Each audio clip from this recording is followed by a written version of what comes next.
Détroit.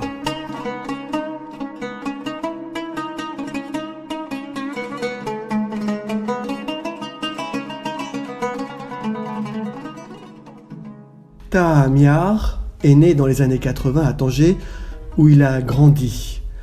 Il a suivi sa scolarité dans la ville du Détroit avant d'entamer des études en France. Il a démarré sa carrière dans la communication et le journalisme par infusion familiale, assure-t-il. Il a effectivement grandi entre les locaux d'un journal et ceux d'une radio. Il change de cap à Casablanca avant que sa nature ne le rattrape. Il crée alors sa marque média, massolia.com, fortement présente dans les réseaux sociaux en vue de sensibiliser au respect de l'environnement et aux technologies vertes. Il reprendra dans la foulée des études plus portées sur la nature, l'environnement et la biodiversité en Côte d'Ivoire de 2018 à 2020. Son expérience l'amène à collaborer pour la Banque africaine de développement ainsi que pour le Programme des Nations Unies pour le développement et le Programme des Nations Unies pour l'environnement. Auparavant, en 2016, Taha Amyar sera l'un des principaux artisans à avoir élaboré le programme de la conférence MEDCOP, préparatoire à la COP 22 de Marrakech. Tangérois du monde, Tangérois dans le monde, il aime à défendre sa ville et en parler. L'entretien a été réalisé à l'hôtel Dar Sultan, dans la Casbah de Tanger, en juillet 2022.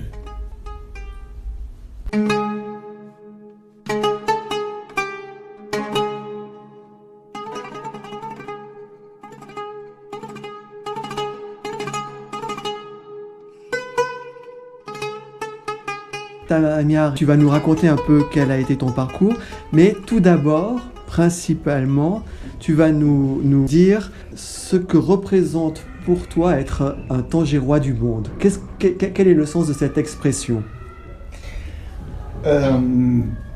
Sans exagérer, je pense que Tangérois du monde, c'est un pléonasme parce que Tanger est partie du monde et le monde est parti de Tanger. J'ai un ami qui souvent, quand je lui raconte un peu mes tribulations un peu partout dans le monde, et c'est vrai que j'ai une capacité à m'adapter relativement facile. J'ai grandi trilingue et donc maintenant je suis devenu hexalingue, si on peut dire.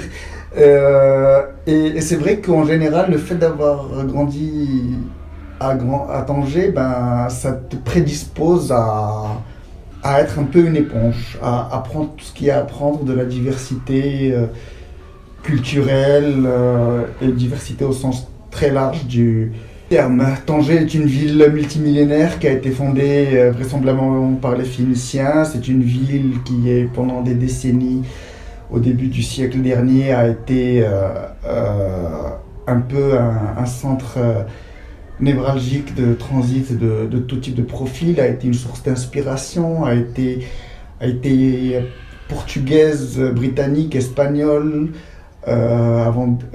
internationale, avant de redevenir marocaine, est une ville qui a servi de refuge, qui a servi de plateforme économique, qui sert maintenant de plateforme économique, qui a été source d'inspiration culturelle, qui a été ville de reconnaissance internationale pour la première puissance mondiale actuelle, qui a donc abrité la première représentation diplomatique des États-Unis d'Amérique dans le monde, avec un bâtiment qui date maintenant exactement, je pense, de 200 ans, parce que je pense qu'il date de 1821, légué par le sultan Moulay Hassan Ier. Donc voilà, et je me sens riche et porteur aussi de cette diversité par le fait, comme j'ai dit tout à l'heure, j'ai grandi trilingue avec des influences directes marocaines et françaises. Et puis à l'époque, il n'y avait pas la parabole, la télé marocaine commençait tard dans la journée et puis je passais la matinée devant la télé espagnole sur les dessins animés. Donc voilà, toujours l'idée d'éponge et puis déjà encore à l'époque la fin de la vraie diversité de l'habitat avec une présence plus marquée des communautés, encore la fin des communautés espagnoles avec un peu de vie sociale grâce aux parents à la Casa de España, ou même quand on avait des voisins israélites aussi. J'ai grandi en plein centre-ville, à côté, dans le quartier de la Grande Poste. Et à une époque où, contrairement à maintenant, à l'horizon, on voyait des collines escarpées vierges, et on ne voyait pas de béton à chaque coin de rue, à chaque horizon. Je me souviens aussi de mes week-ends où, avec mon argent de poche, c'était aller chercher le PIF ou le journal de Mickey. Et je me souviens aussi du Palais Forbes, qui était une de mes sorties préférées, qui abritait la plus grande collection du monde de soldats en miniature, qui appartenait donc aux fameux milliardaires Forbes, avant que ça ne devienne le palais d'hospitalité actuel. Je me souviens de l'époque de l'âge d'or, justement, grâce à Forbes. Il a fêté à un moment donné un anniversaire de sa vie et il y a eu les stars mondiales qui étaient venues à la fin des années 80. Voilà, je suis toujours aussi content de découvrir les vieux bâtiments délégations étrangères, l'ancien consulat britannique, l'ancien consulat italien. Voilà, c'est ça ce que représente pour moi le Tanger du monde et la sensibilité que ça donne pour permettre d'être pleinement citoyen du monde. Et donc tu as à peine 40 ans et tu es déjà plein de nostalgie. Ah bah oui, parce que, je sais pas, Tanger, c'était clairement mieux avant. Mais ça, c'est la jeunesse. Bon, alors quand tu vas dans une institution internationale aux Nations Unies ou à la Banque africaine de développement, ou quand tu te retrouves à Paris ou à Madrid, qu'est-ce que c'est qu'être tangérois pour toi? Quelle est ta singularité en tant que tangérois? Ma rapidité d'adaptation. Ta rapidité d'adaptation. Ouais. Alors je suis souvent, et là c'est le comble de la reconnaissance, dans les quelques capitales d'Afrique de l'Ouest où j'ai traîné, souvent au bout du deuxième, troisième jour, le plus beau compliment qu'on puisse me faire, c'est « Ah mais en fait toi t'es pas blanc ». Et parce qu'il y a toujours cette prédisposition à me prendre un peu entre guillemets de haut comme l'éternel, comme l'attitude souvent là-bas en général. On n'a pas de modestie. Moi, je prends toujours plaisir à apprendre quelques mots de civilité, d'introduction. J'en connais peut-être dans une dizaine de dialectes subsahariens. Et puis là, même aujourd'hui, dans mon WhatsApp, il y a beaucoup plus de 220 et quelques en indicatif que de 212, ou même de 30 et quelques. Donc, c'est ça pour moi, ce que ça prédispose. C'est déjà être en situation d'éternel apprenant et ne pas être en situation donneur de leçons. Et vice-versa, quand on est de l'autre côté de la Méditerranée, justement, par la mise en sauce, conditionnement cérébral par les médias et autres en permanence. Quand on arrive la première fois en Espagne, on connaît déjà tout ce qui est tapas et autres, on connaît déjà toutes les marques de magasins, etc. On parle déjà la langue, ça aide. Idem à Paris, idem en France. Et puis aussi, le fait d'avoir bourlingué du nord au sud, etc. Et puis, même ailleurs en Europe, ça te permet de connecter, de faire des connexions entre les liens, entre des choses qui peuvent paraître invraisemblables. Mais en fait, plus tu connais, plus tu as envie de connaître. Et plus tu connais sans connaître, sans avoir la conscience de connaître. Et finalement, c'est toujours un plaisir de se rendre compte d'être en éternelle réminiscence avec soi-même. de faire sortir tout de suite, de te dire, ah, tu fais des liens avec des choses qui peuvent avoir des liens avec une culture ou autre. Donc être tangérois, c'est être curieux et quelque part aussi un peu philosophe. Oui, bien évidemment, la curiosité, elle vient de cette situation des Tangérois. La curiosité des Tangérois, la nature curieuse des Tangérois, elle vient du fait qu'on est un carrefour, donc de toute manière, on voit passer beaucoup de choses, donc forcément, on s'intéresse à ce nombre de choses. Et le côté philosophe, ben, c'est la nature même du Tangérois, parce que comme on dit en arabe, Aïnou al-Bahar, Gas al-Hajr, ou Udnou al-Khbar. L'oreille sur les infos, les yeux sur la mer, et assis sur la pierre. C'est ça un peu la nature du Tangérois, donc c'est une position justement qui aide à la réflexion et à la... Je ne l'ai pas dit dans l'ordre en arabe, je me rends compte, mais c'est pas grave, l'esprit est là. À la réflexion Voilà. et à l'observation. Ouais. Bon alors, dans tes spécialités, puisque tu es un observateur et un réfléchisseur, dans tes spécialités, il y a la communication, mais il y a aussi l'environnement. Et je crois que tu as mené de nombreuses et profondes réflexions sur les possibilités de travaux et de développement de l'environnement, tant pour Tanger que notre région, que le Maroc. Qu'en est-il exactement ?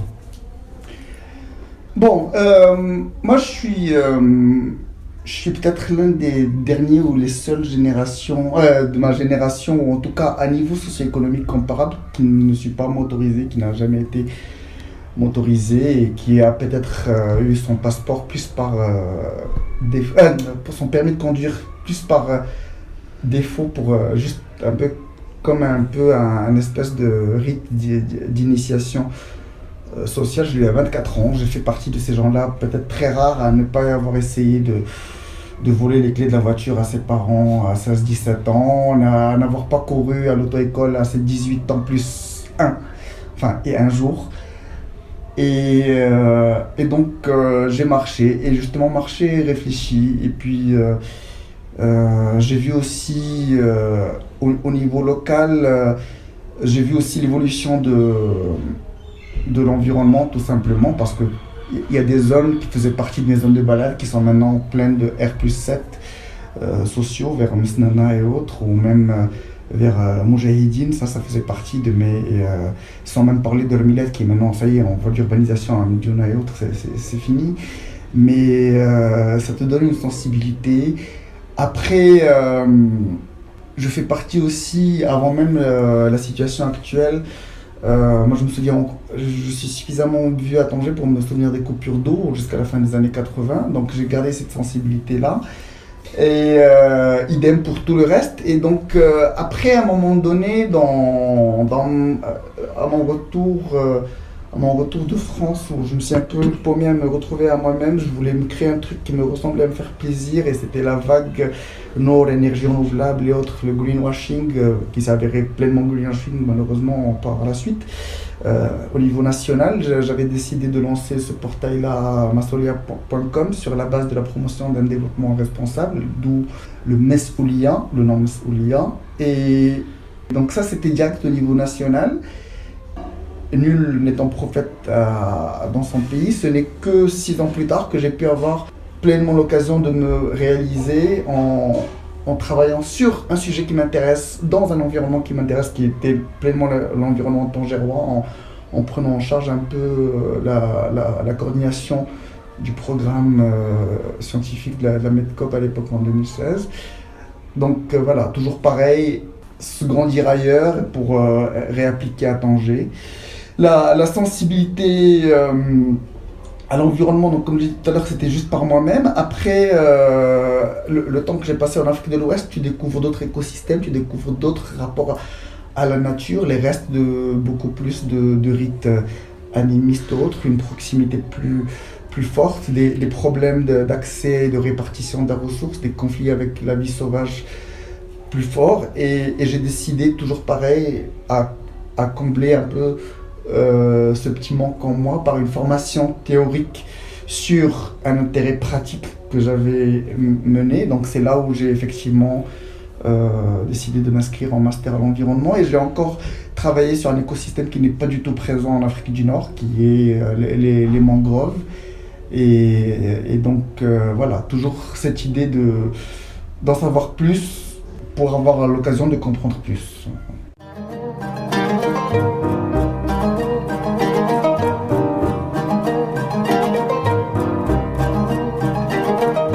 لم يعرفوني في الظلال التي تمتص لوني في جواز السفر وكان جرحي عندهم معرضا لسائح يعشق جمع الصور لم يعرفوني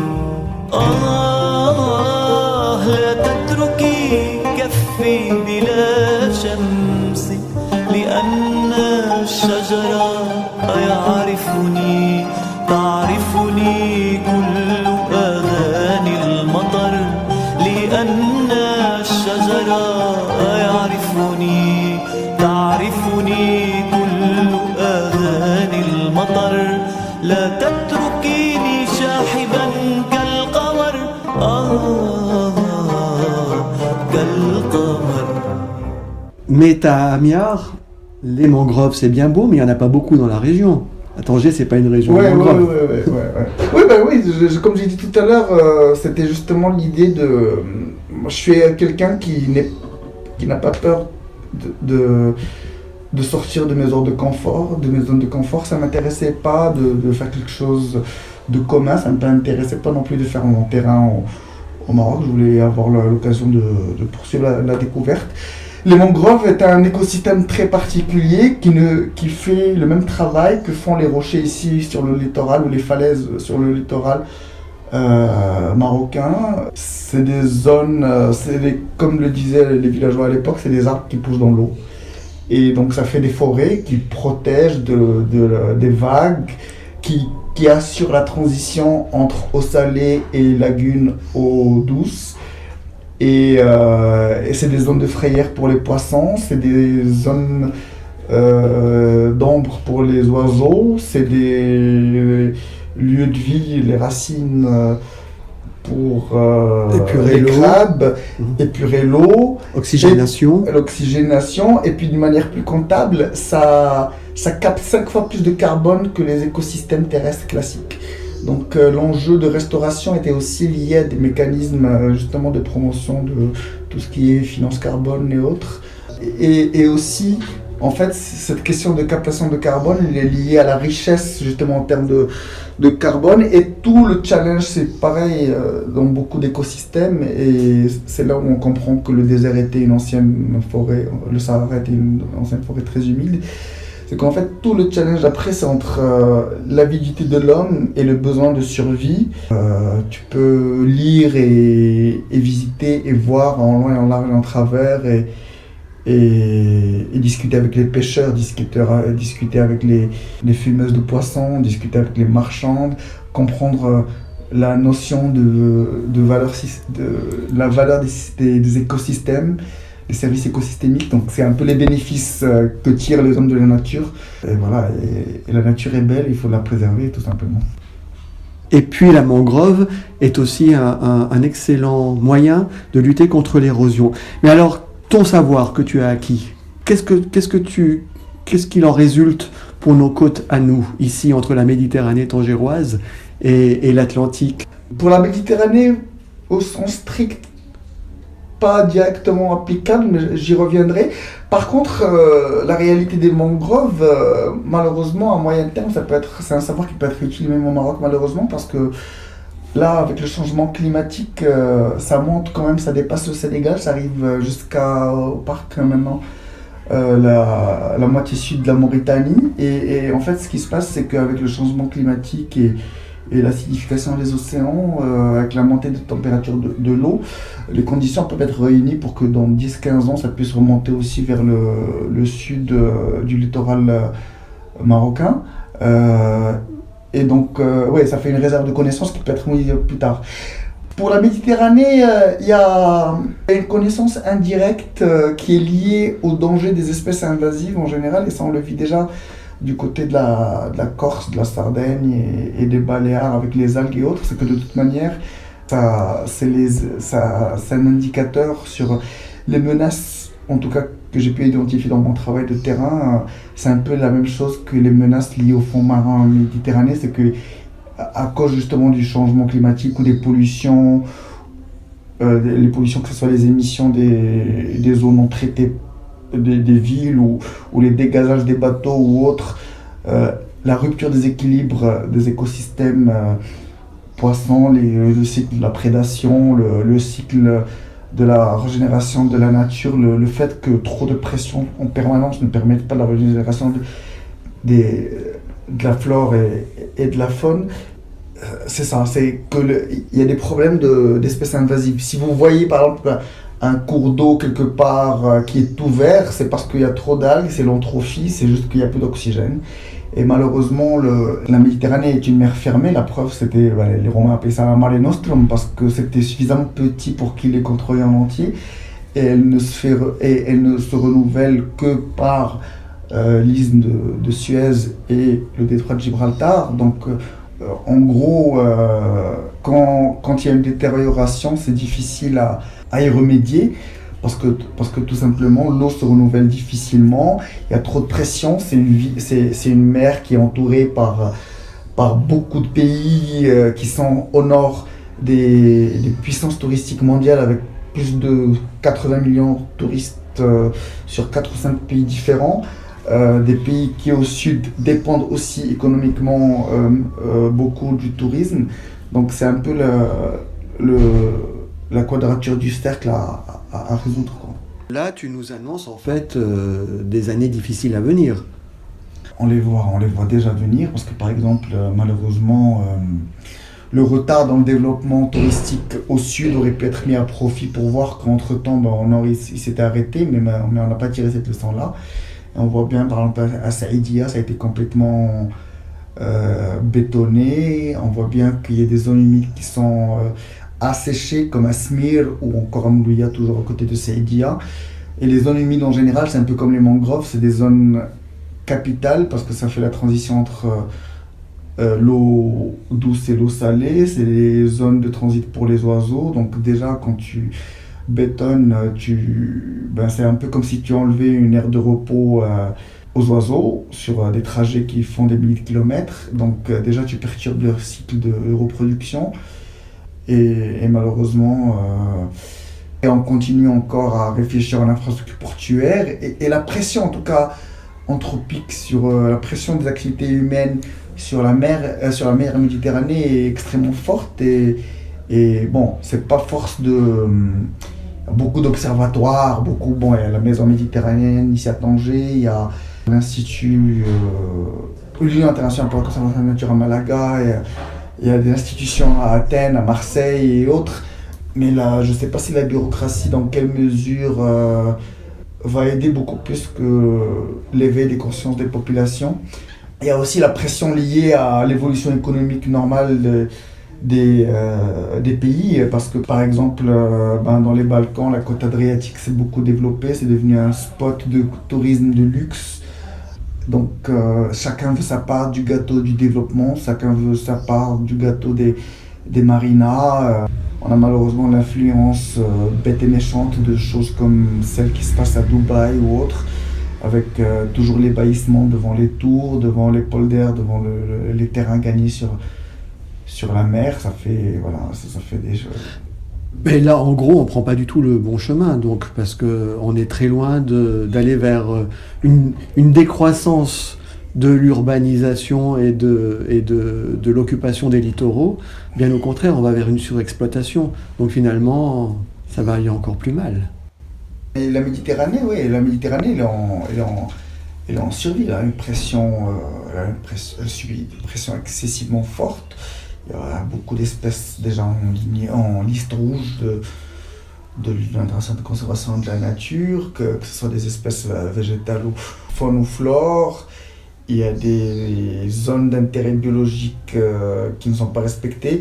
Le détroit de Gibraltar est censé être une zone protégée. Donc, à part les panneaux que tu vois un peu rarement de ce côté-là, un peu plus du niveau sud, au niveau du nord, vous imaginez bien avec tous les trafics des paquebots et autres, on n'a pas vraiment l'impression que des mesures soient prises. La Méditerranée, c'est aussi beaucoup de trafic inutile en plus du trafic utile. C'est toutes les croisières, donc les bateaux qui font des tours dans l'eau, littéralement. Et pourtant, la nature a très peu de choses. On l'a vu au moment du confinement du Covid, par exemple, à Venise, ils étaient épatés qu'en moins d'1 an et demi, les poissons étaient déjà revenus, etc. Alors qu'ils avaient déserté les lieux, tout simplement parce qu'il n'y avait plus des centaines de vaporettos qui se baladaient, des dizaines de croisières qui arrivaient, des dizaines de... Les croisières, des fois on les voit ici à Tanger, c'est quand même des milliers de gens en circuit fermé, donc tous les besoins d'eau, etc. Les dégazages, c'est complètement bête. Je répète, il y a 600-700 millions de touristes qui chaque année passent par les pays de la Méditerranée. Il y a 4 ou 5 des 6 ou 7 premières puissances touristiques mondiales qui sont au nord. Et il y a encore les pays du sud qui rêvent de rejoindre. Et il faut savoir ce qu'on veut. Ouais, mais comme tu le dis bien, c'est des marchés colossaux. Et avant de pouvoir supporter l'idée d'entraver des marchés colossaux, il y a beaucoup de marge. Quelles sont les solutions que tu vois, toi, pour que les choses aillent mieux? Non, mais moi déjà le tourisme, le tourisme en tout cas tel qu'il est vu, rive sud de la Méditerranée, dans l'absolu, je n'y vois aucun intérêt parce que sans parler de la Méditerranée, au Maroc, il y a quand même une ville qui est en zone désertique où il y a 11 ou 12 terrains de golf, par exemple. Et on est dans un pays où le golf a été sacralisé. On est dans un pays où il y a des villes dortoirs hôteliers. Il y a des villes où la moitié de l'espace est juste dédié aux hôtels. Quelqu'un qui habite à Agadir, je sais pas, il planifie d'aller à la plage presque aussi difficilement qu'un Chaouni, parce que tout simplement il y a je sais pas combien de zones d'aménagement côtier avant que les premières zones d'habitat normales apparaissent. Moi le tourisme tel qu'il est vu pour moi n'est pas une priorité. On a tardé plusieurs décennies à commencer à avoir un peu de musées à Tanger. Une proposition culturelle. Ouais. On a détruit un très beau, celui que je mentionnais tout à l'heure. Les miniatures militaires, ça trouve justement sur l'histoire militaire. Et l'histoire, celui qui ignore son histoire est condamné à la revivre. Et le tourisme, je ne suis pas très fan, ou alors sur une base un peu comme ce que font des pays comme le Botswana ou la Tanzanie, vraiment faire payer au sens propre. Parce que, il ne faut pas oublier aussi des choses que, par exemple, statistiquement, ça a été prouvé que si tu ramènes dans le flux nord-sud les touristes, les habitudes de consommation au nord, en termes de ressources, d'empreintes de ressources naturelles sont beaucoup plus fortes. Un touriste européen va arriver ici au Maroc, il va prendre 2 douches par jour parce qu'il va se réveiller le matin, il va prendre sa douche bonjour, bonsoir. Enfin bonjour, et après il va se balader, il va se sentir transpirer, il va reprendre une deuxième douche, ça fait déjà 100-120 litres d'eau qui partent. Il n'y a pas de Marocains qui prennent 2 douches par jour. Et, il y a, mais... Enfin bref, je veux dire, en proportion. Et donc, ça fait déjà beaucoup plus d'eau qui partent. On a plus besoin d'eau pour l'agriculture que pour la douche des touristes. Il y a aussi beaucoup de blocages psychologiques. Justement, tout à l'heure, j'ai mentionné l'éco-pur-d'eau. Il y avait des clips de sensibilisation à la télé. Là, on est quand même dans une phase de changement climatique atroce où on n'a plus de pluie normale et je ne vois plus passer c'est tabou de parler d'un manque. C'est comme si ça revenait à dire qu'on va en arrière, mais de toute façon on va en arrière parce qu'on est trop allé devant. Et il faut la meilleure des choses et son milieu. Il faut trouver l'équilibre dans l'utilisation des ressources, trouver l'équilibre dans savoir ce qu'on veut, l'être et le paraître, et l'être et l'avoir. On veut ressembler à Dubaï, on veut ressembler à beaucoup de choses avec des ressources humaines sur lesquelles on n'a pas investi. Et un peu comme ce fameux vieux président du Mexique qui avait dit le malheur du Mexique est d'être trop loin de Dieu et d'être trop près des États-Unis.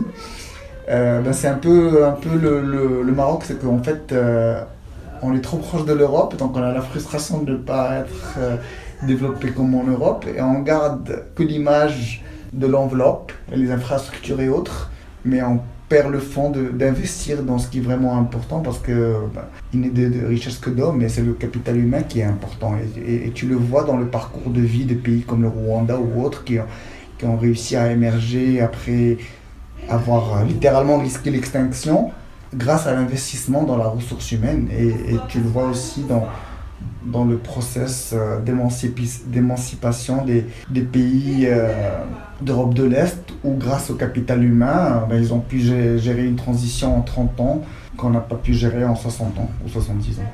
Tu parles de l'humain, et là, l'humain, on est en plein dedans. On entend la rue qui est tellement vivante encore ici, chez nous, à Tanger et au Maroc. Cela dit, tu nous parles de l'Afrique comme d'un modèle. Oui, c'est un modèle de résilience. Après, comme il dit souvent, l'Afrique n'est pas un pays. Il ne faut pas dire... l'Afrique est multiple. L'Afrique fait 30 millions de kilomètres carrés. Il y a plusieurs Afriques. Et on fait partie de l'Afrique. Comme souvent, il y a les amis qui me disent « Ah, tu es toujours en Afrique ?» Je précise, subsaharienne. Ou alors tu dis « Pourquoi toi tu es en Scandinavie ?» Parce qu'effectivement, parce que nous-mêmes on s'oublie. Justement, c'est l'idée que j'ai créée tout à l'heure de la projection vers le nord. On a toutes les mentions un peu plus au sud du Maroc, Louiyen, Draoui, etc. Parce que même nous, au Maroc, on a tiré notre richesse de l'Afrique subsaharienne, ne serait-ce que la musique guinawa. Guinawa est un mot qui vient de Guinée, tout simplement. Et l'Afrique est un modèle de résilience parce que justement, on apprend à tenir avec peu de choses. Il y a des exemples de parcours. Et puis, c'est un exemple aussi par le contre-exemple, parce que bien sûr, quand tu vois l'instabilité, quand tu vois les problèmes de guerre civile et autres, c'est aussi un exemple par le contre-exemple, au moins savoir éviter de ne pas faire. C'est aussi un exemple par le contre-exemple dans le racisme et la ségrégation, comme ce qui a été vécu en Afrique du Sud ou en ex-Rhodésie, entre guillemets. Donc, c'est un exemple positif dans le partage perpétuel, dans le vivre ensemble. Beaucoup de pays multiconfessionnels, beaucoup de pays où les gens vont à l'église, les gens vont à la mosquée sans que l'un ne juge l'autre, et les gens ne se renient pas, les gens ne se jugent pas, et sont toujours ensemble, comme dit la formule consacrée, on est ensemble.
يجني فك يا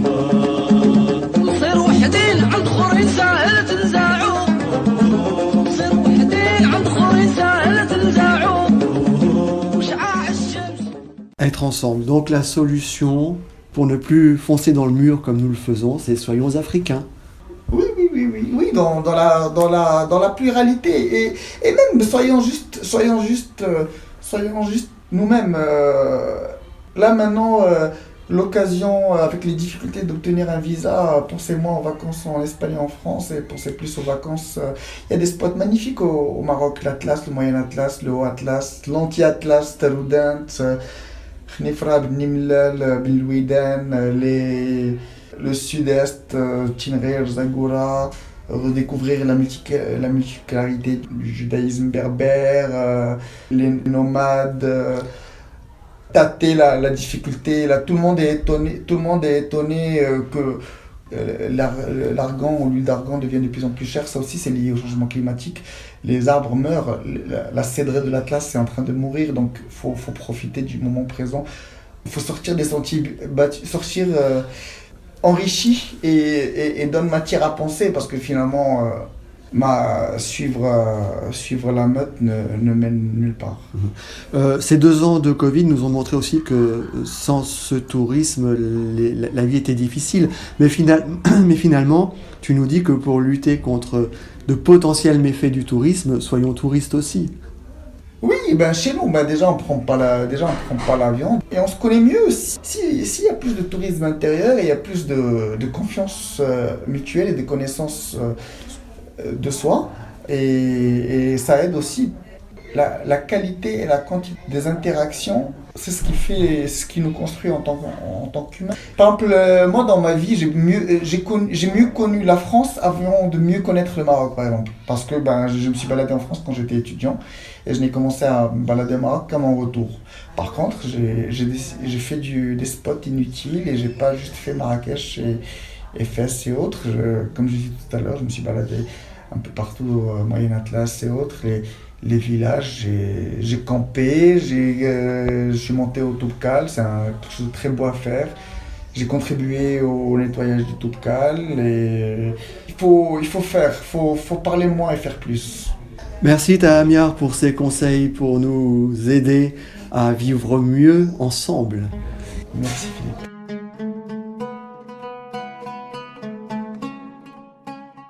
Ce 3e épisode de Détroit était consacré à Tahamiar, tangérois, très tangérois et environnementaliste.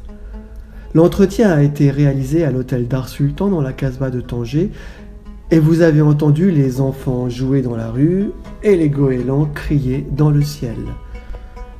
Numéro bricolé par Philippe Guiguet-Bologne, tout droit réservé. Merci à Omar Mtiwi pour les musiques des génériques, solo de luth, extrait de son album Andalousie, et musique d'accompagnement empruntée au Nassel Riwan, Mahamouni et Marcel Khalifa, Passeport. Merci à Maïté et Jean-Pierre Durand pour leur généreuse hospitalité.